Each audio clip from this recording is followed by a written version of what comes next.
The 3 coins felt slick and weightless in her palm, worn smooth by 1,000 other hands.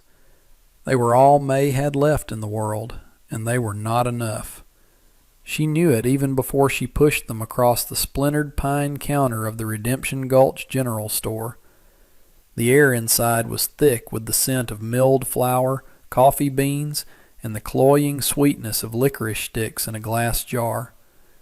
Outside, the Arizona sun beat down on the dusty street, bleaching the world to shades of white and pale brown, much like the threadbare dress she wore. Mr. Abernathy, the proprietor, looked down his spectacles at the meager offering. His lips, thin and precise, tightened into a smirk. He was a man whose generosity was measured in ounces, and whose respect was reserved for those who could pay in silver dollars. He prodded the coins with a fleshy finger, as if they were something unclean. "What is this, May?" he asked, his voice loud enough for the 2 other customers in the store to hear. "You think this buys a sack of flour and bacon? This might buy you a handful of dried beans, if you're lucky." A hot flush crept up May's neck.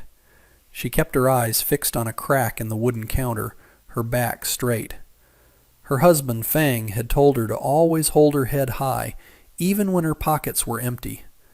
But Fang was gone, taken by a fever that swept through the railroad camp 2 winters ago, leaving her with a small plot of land nobody wanted and a silence that filled every corner of their tiny cabin.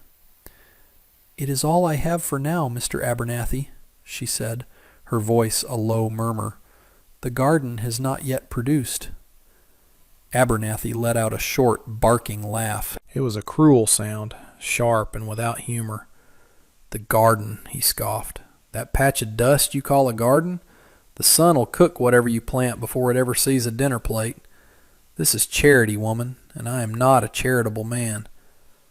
The other customers, a rancher's wife and a young drover, shifted uncomfortably but did not intervene. In Redemption Gulch, a Chinese widow was a ghost, seen but not acknowledged, her troubles her own. May felt their averted gazes like a physical touch. She started to draw the coins back, the shame a bitter taste in her mouth. She would go without. She had done it before. The floorboards by the entrance groaned under a sudden weight. The lazy afternoon light from the doorway was blocked by a broad-shouldered silhouette.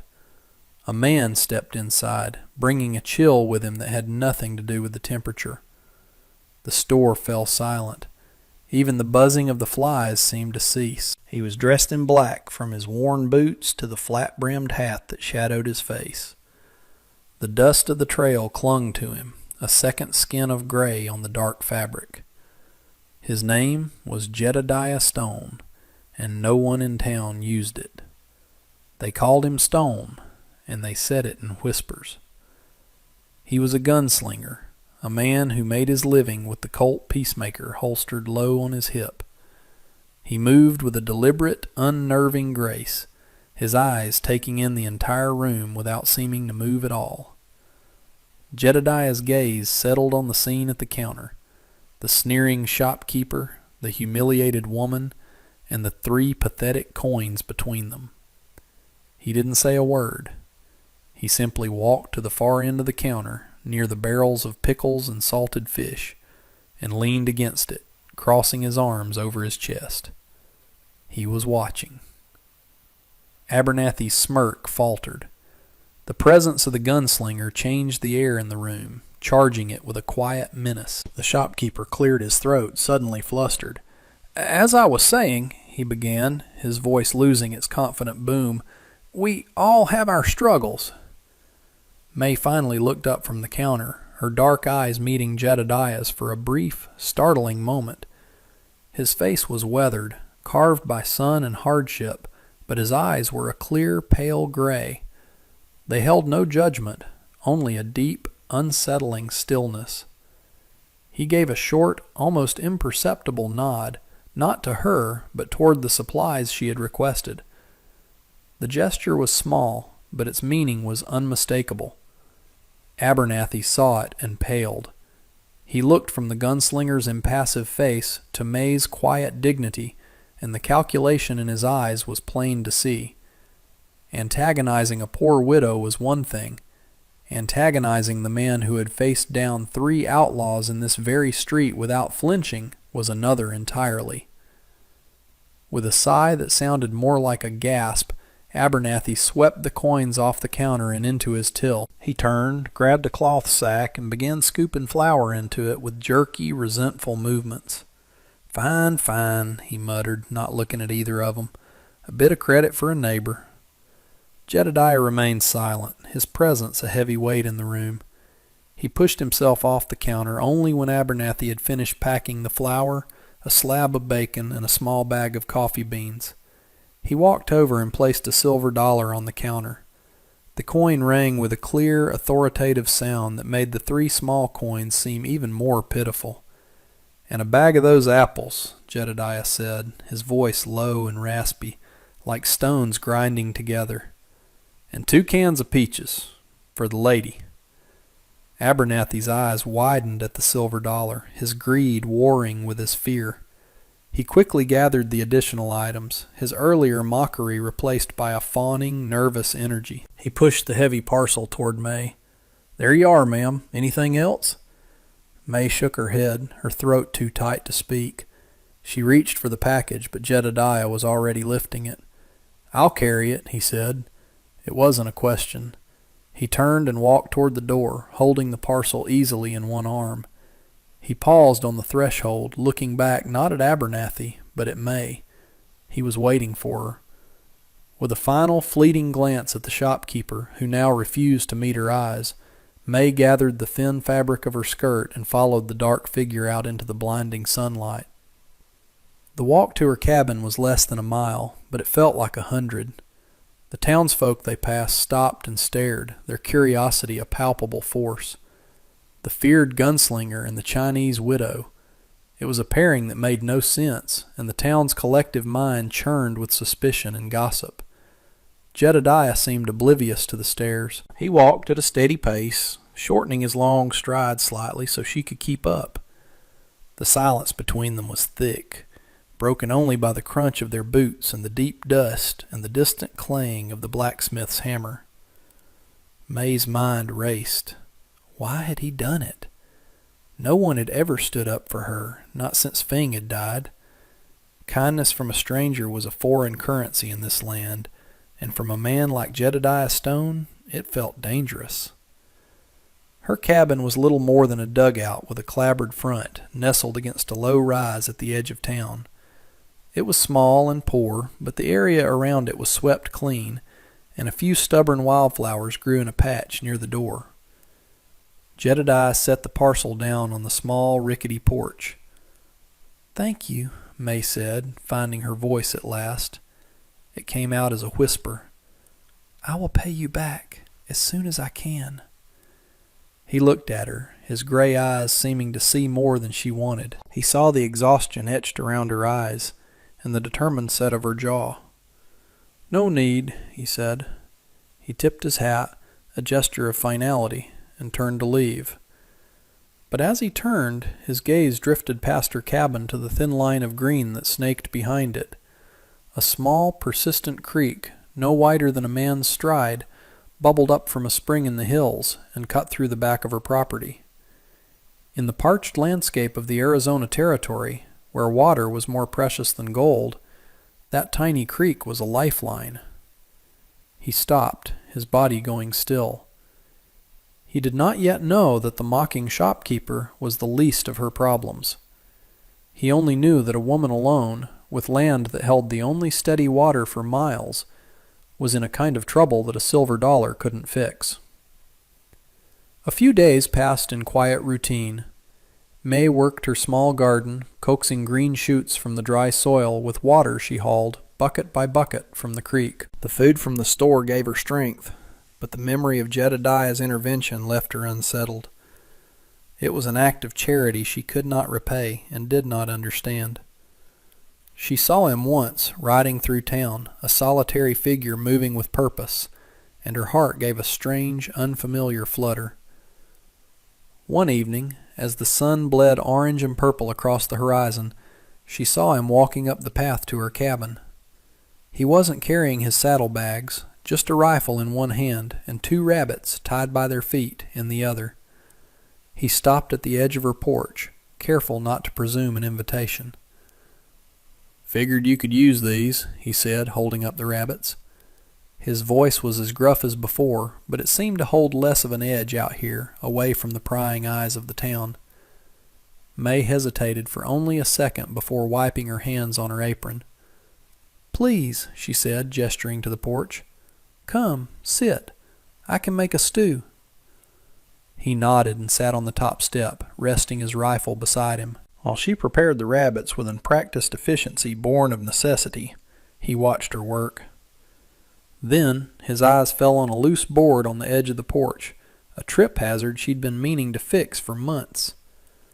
Without a word, he stood up, found a hammer and some nails in Thang's old tool chest by the wall, and secured the board with 3 swift, clean blows. The simple act of repair, of a man doing a man's work around her home, sent a pang of loneliness and gratitude through her, so sharp it almost made her gasp. They ate the stew on the porch as twilight settled, the sky turning a deep indigo pricked with the first stars. The stew was simple, flavored with wild onions she'd gathered by the creek, but it was hot and filling. For a long time they ate in a comfortable silence. "Why did you help me?" she finally asked, her voice barely disturbing the quiet. Jedediah swirled the last of the stew in his bowl, watching it as if the answer were written there. "I don't like to see folks getting kicked when they're down," he said simply. He looked up, his eyes meeting hers in the dim light. "I knew a family once, back in Kansas. Good people. Had a small farm. A man with a fancy deed and a bigger purse wanted their land. He squeezed them, little by little. The town just watched. I was younger then. I watched too. I thought it wasn't my fight." He paused, the silence stretching out. "By the time I realized everyone's fight is your own, it was too late. They were gone." He didn't say more, but May understood. He wasn't a hero. He was a man carrying a regret, and in her humiliation he had seen a chance to settle a debt with a ghost. She looked at the worn pair of Feng's work gloves she kept on the small mantel inside, their leather stiff and stained. Everyone had their ghosts. "My husband worked for the railroad," she offered, sharing a piece of her own story in return. "He believed in this country. He said it was a place where hard work could build a future. He worked until his body gave out." Jedediah nodded slowly. "Hard work ain't always enough." Their quiet moment was shattered by the sound of approaching horses. 2 riders, followed by a man in a buggy, pulled up before her cabin. The man in the buggy was dressed in a fine city suit, a stark contrast to the dusty landscape. He was stout, with a well-groomed mustache and eyes that were small and sharp. He stepped down from the buggy with an air of immense self-importance. "Good evening," he said, his voice smooth and cultured. He tipped his hat to May, but his eyes were on Jedediah, assessing him with a flicker of annoyance. "Mrs. Feng, I presume. My name is Marcus Thorne." Jedediah didn't move from his seat on the porch step, but his body had gone rigid. His hand rested casually on his thigh, inches from the handle of his Colt. "I am May," she said, standing up. "A pleasure," Thorne said, though his smile didn't reach his eyes. "I represent the Transcontinental Railroad. We are expanding our operations through this territory and require certain parcels of land. Your property, as it happens, is one of them. I am authorized to offer you $50 for your claim. A generous offer, I think you'll agree, for a plot of this modest size." $50. It was more money than she had seen in her life. It was enough to buy a ticket back east, to leave Redemption Gulch and its painful memories behind. But it was also an insult. Feng had died helping build that railroad, and this land was all she had left of him. of his dream. And then she looked at the creek, her creek, and understood. It wasn't the land they wanted. It was the water. "The land is not for sale," May said, her voice quiet but firm. Thorne's smile tightened. "I believe you misunderstand, madam. This is not so much a request as a formality. The railroad gets what it needs. The $50 is a courtesy. You can take it and leave with some dignity, or you can be removed." He gestured to the two hard-faced men on horseback who watched them with cold indifference. "She said it's not for sale." Jedediah's voice cut through the evening air, flat and final. Thorne finally turned his full attention to the gunslinger. "And you are her business manager?" The sarcasm was thick. "I'm the man telling you to get off her land," Jedediah replied, still not moving. Thorne's eyes narrowed. He recognized the tone. He recognized the stillness that precedes violence. He was a man who understood power, and he could see that the man sitting on the porch possessed a kind that money couldn't always buy. He looked from Jedediah's calm face to May's resolute one. "A mistake," Thorne said softly, the politeness returning to his voice, making it more menacing than before. "A very costly mistake. Accidents happen out here. Fires, cave-ins. Sometimes people just disappear. Think on my offer." With a final, chilling smile, he climbed back into his buggy. The two riders gave Jedediah a long, hard look before turning their horses and following Thorne back toward town, leaving a cloud of dust to settle in their wake. The night felt colder now. The threat lingered in the air, a poison that tainted the peaceful twilight. May wrapped her arms around herself, a shiver running through her despite the warm air. $50 to erase her husband's memory, to give up the only thing that was hers, or stay and face a man like Thorne. Jedediah finally stood up. He walked over to where she stood by the cabin door. "He won't give up," he said. "Men like that never do. They'll be back." "What can I do?" she whispered, the fear she had held back now threatening to overwhelm her. "You can sell," he said, his voice devoid of judgment. "Take the money and go somewhere safe." He paused. "Or you can stay, and you can let me help you." She looked up at his face, shadowed by his hat brim. He was offering her a choice. He was not a savior come to rescue her. He was a man offering to stand with her, to make her fight his own. To accept his help would be to tie her fate to a gunslinger, to invite more violence into her life, and to cement her status as an outcast in the town. But to refuse was to face Thorne alone. She thought of Fing's belief in hard work. She thought of the green shoots in her garden, a promise of life wrested from the unforgiving soil. This land was hers. She had bled for it, wept for it. She would not be scared away. "I will stay," May said, her voice clear and strong. "I will not run." A flicker of something, respect, perhaps even warmth, passed through Jedediah's gray eyes.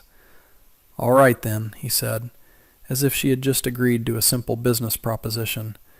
"First thing we do tomorrow is build a better fence, and I'll be sleeping in your barn, if you'll have me." It was not a declaration of love. It was a statement of intent. In the quiet of the coming night, under a sky full of distant, uncaring stars, two lonely people had chosen to stand together against the encroaching darkness. 3 months later, the punishing heat of summer had given way to the crisp, golden light of autumn. The cottonwoods along the creek had turned a brilliant yellow, and the air carried the scent of wood smoke and dry leaves. May's small garden was a riot of color and life. Cornstalks stood tall, heavy with ears, and squash vines sprawled across the rich earth, their broad leaves hiding plump orange fruit. A series of small, clever irrigation ditches, lined with stones, carried water from the creek to the rows of vegetables. The land was no longer a patch of dust. It was a testament to water and work. Jedediah was a constant, quiet presence. He had moved his bedroll into the small, sturdy barn, and his days were spent in tandem with hers. He repaired the roof of the cabin, dug the ditches, and hunted for meat, while she tended the garden, cooked their meals, and turned their small homestead into a place of surprising abundance. They spoke little, but a deep, unspoken understanding grew between them. It was in the way he would leave a bucket of fresh water on her porch every morning, and the way she would leave a hot plate of food for him in the barn every evening. Thorne had tried to make good on his threat. A week after his visit, May had woken to the smell of smoke. A fire had been set in the dry brush at the edge of her property, but Jedediah, sleeping with the light, alert senses of a man used to danger, had been awake before the flames grew high. Together they had beaten the fire out with wet sacks, their faces smudged with soot, their lungs burning. Thorne's second attempt was more cunning. His men had tried to build a dam upstream to divert the creek and choke her land of its lifeblood. Jedediah had confronted them, not with the Colt on his hip, but with a piece of paper in his hand. He had spent 2 weeks quietly investigating Thorne, sending telegraphs to a contact he had in the territorial marshal's office. He discovered that Thorne's railroad claims were built on a foundation of fraud and forged deeds. The confrontation was brief and decisive. Faced with exposure and a federal warrant, Thorne and his men had vanished from Redemption Gulch overnight. The town, which had watched their strange partnership with suspicion, slowly began to change its tune. They saw the flourishing garden. They heard the story of how Thorne, who had been squeezing many of them for months, had been run out of the territory. Respect, in the West, was often a lagging indicator of survival. One afternoon, May walked into Abernathy's general store. The air was still thick with the same scents, but something was different. She was different. She placed a basket on the counter, filled with squash, corn, and tomatoes from her garden. Abernathy looked at the vibrant produce, then at her. Her dress was still simple, but it was clean and mended. There was a confidence in her posture that had not been there before. "I'd like to trade these," May said, "for some sugar, salt, and a length of blue calico cloth." The shopkeeper, who had once laughed at her poverty, now looked at her with a grudging admiration. He weighed the vegetables carefully. "It's a fair trade," he said, his tone even. "More than fair." He measured out her goods without a single sneer. As she turned to leave, he cleared his throat. "That's a fine garden you have, Mrs. Fing. A real fine garden." It was the closest he would ever come to an apology. Jedediah was waiting for her on the boardwalk outside, leaning against a post.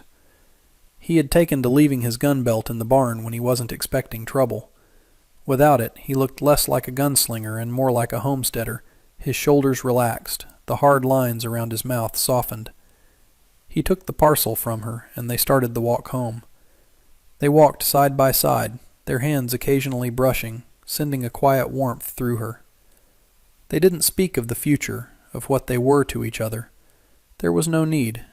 It was being built each day, in the shared work, the quiet meals, the steady companionship. When they reached the cabin, they stood for a moment on the porch he had repaired, looking out at the thriving land. The sun was setting, casting a gentle golden glow over everything, turning the dust to gold. It was a place of peace, a sanctuary they had built together. The 3 worthless coins that had started it all were long gone, spent on a sack of flour. But what they had purchased that day was something far more valuable. It was a future she never thought she would have, and a partnership with a quiet man who had seen her not as a helpless victim, but as someone worth fighting for. And that brings us to the end of this one. If you stayed with me all the way through, thank you. Stories like this one only get told because folks like you sit down and listen. If you liked what you heard, go ahead and hit that like button. And if you want more stories from the old frontier, subscribe so you don't miss the next one. Until then, take care of yourself, and thanks again for being here.